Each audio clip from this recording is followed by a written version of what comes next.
And welcome to the Brandon Rush 10-minute show. Just 10 minutes. One of the things I've always been able to do is be great at stories and keep my friends entertained since college at University of South Carolina. For today's edition of the 10-minute show, I'm going to talk about the time I got banned for an office, casting office for a year.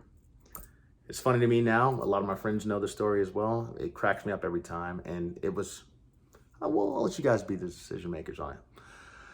So there's this TV show that I went out for one time. The TV show is actually no longer on air, so it's fine. But I was always traveling to the studio. So I have a Honda, 1999. The air conditioning doesn't work in the car. It gets hot in Los Angeles. This is back when auditions used to be in person, which they are no longer in person. They're all on Zoom now. At least most of them are on Zoom or self-tapes. I've been doing self-tapes for a long time. So I've been doing those since 2013, but that's besides the point. So at the time, auditions were still in person. So at this time, I think I had been in 21 TV shows at the time.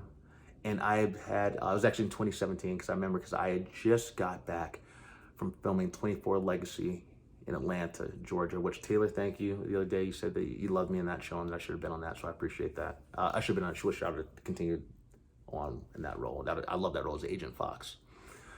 So I was in Atlanta for 3 months filming this TV show called 24 Legacy, which was amazing. It's a spinoff of 24. I get back to LA and there's this one casting office that I was always called into. I literally was called into 15 times, or I was called in ultimately like 27 times for that office. But at this point it was around like 15 or so at the time. I get back from filming 24 Legacy. It's reoccurring, playing Agent Fox. I absolutely loved that role. It was in Atlanta. Get back to Los Angeles. I get called in for this TV series, where I live at, in order to get to this place, it would take maybe about an hour to get to where this casting office was located. It would take an hour. My AC doesn't work. It was always late in the afternoon. Traffic in LA is horrendous if you know it. To go 8 miles takes an hour if you're not aware of that. Actually, it takes an hour and a half just to get there on time. You have to leave that. So driving, AC's not working.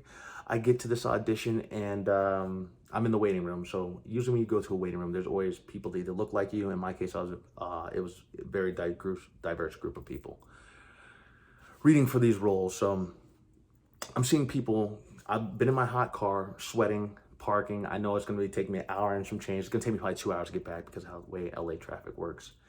And I am literally I'm just waiting in line as people are going. I kind of hear them going. People going in and out, like real quick, just in and out, in and out, in and out, in and out, in and out. And I'm over here thinking, you know what, man? I've been in that hot car. I've been in that hot car driving over here. I'm gonna perform. Like, I'm not just some kind of person you take in and out. I've put in the effort to learn this material. I'm gonna come in here and I'm gonna do that material. So, I would hope to have the same respect that they give me. I would hope to have the same respect back. I always treat the janitor with the same level of respect that I treat the CEO. Now, I'm from the East Coast. My family's from the South, but I spend a lot of time in New York. I consider myself a New Yorker at heart. But I will always tell it like it is. Since a kid, I've always had a problem with speaking my mind and telling like it is. It's not necessarily a problem. It's me being honest and not fake. So in line, I see people going in and out, in and out, in and out, in and out. It's finally my turn to go. So they call my name. I'm ready. I walk through the hallway. I walk in, and when you walk into the office, there's it was a casting office. There's 9 chairs lined up around the table. So all the people associated with the show, executive producers, casting director, writers, all that. And they're having themselves a little pizza party when I arrive. Drove in a hot car, came here. This is my 15th callback for the show at the time. I've driven this hot car, and they're having a little pizza party. And one of them goes and says, you can just start whenever. Just like that, start whenever. They caught me on the right day. So I said, sorry to interrupt your little pizza party. I didn't say that part about sorry to interrupt your little pizza party. But what I said insinuated that. I said, actually, before we even begin, I just want to let you all know that I just got back from doing a series reoccurring on 24 Legacy in Atlanta playing Agent Fox. Now we can begin. You could have heard a pin drop in there. It's like someone spilled a punch on their pizza party, and the person who spilled that punch, his name was Brandon Rush, me. And you could have heard a pin drop, and honestly, it needed to be said because one, I waited. I'd been in that hot car the whole entire time. I felt that I was, I don't know if that was the most disrespectful way or respectful. Here or there, but for someone to say, you can just start whenever, and they're still talking and all, mingling, passing pizza around. They didn't actually have a pizza party. Essentially, they were having a party, and I just happened to be there, for them to get through. Well, wasn't happening today. It was a Brandon Rush 10-minute show that day. So, as I said, I told him, actually, before we even begin, I just want to let you all know that I just got back from doing 3 months on 24 Legacy in Atlanta being reoccurring. Now we can begin. As I said, you could have heard a pin drop. They were silent. And the pause said everything that I needed to know by the silence, because they were loud when I was in there talking. The silence alone respect was earned that day, to say the least. So one of them said, well, wow, congratulations.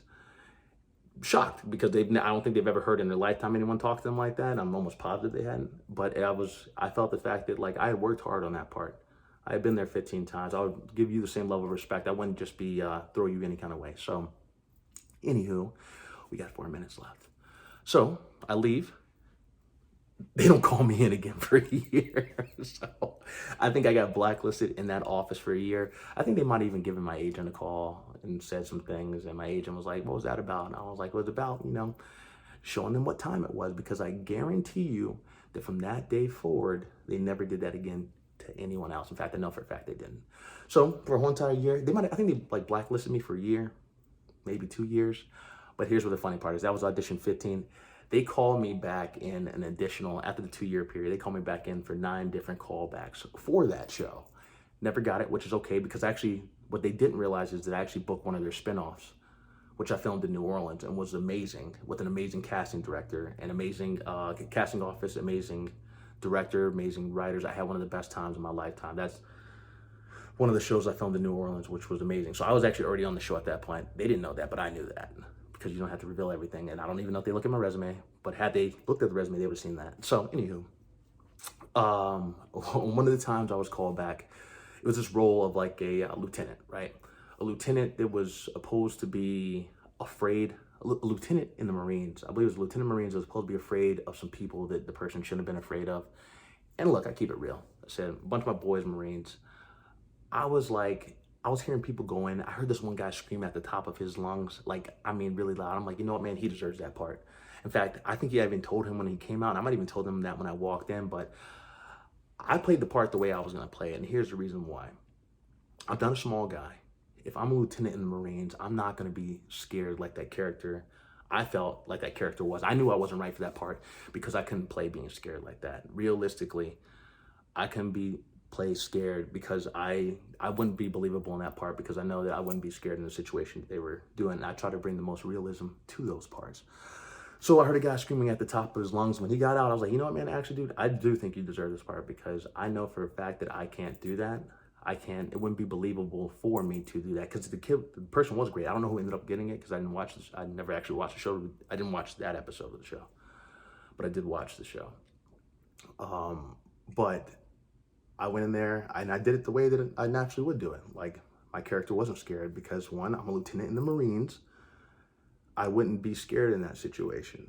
And the way it was crafted. So I just did it my normal way. I changed up the whole entire way to do things. I have a certain approach when I approach things. I always want to give respect to the writers and directors. And the thing is, when you act, it's your take of how you see it.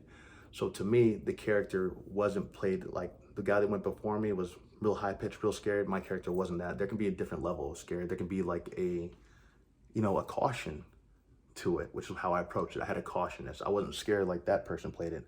I played it with a caution, where you be alert to what was happening.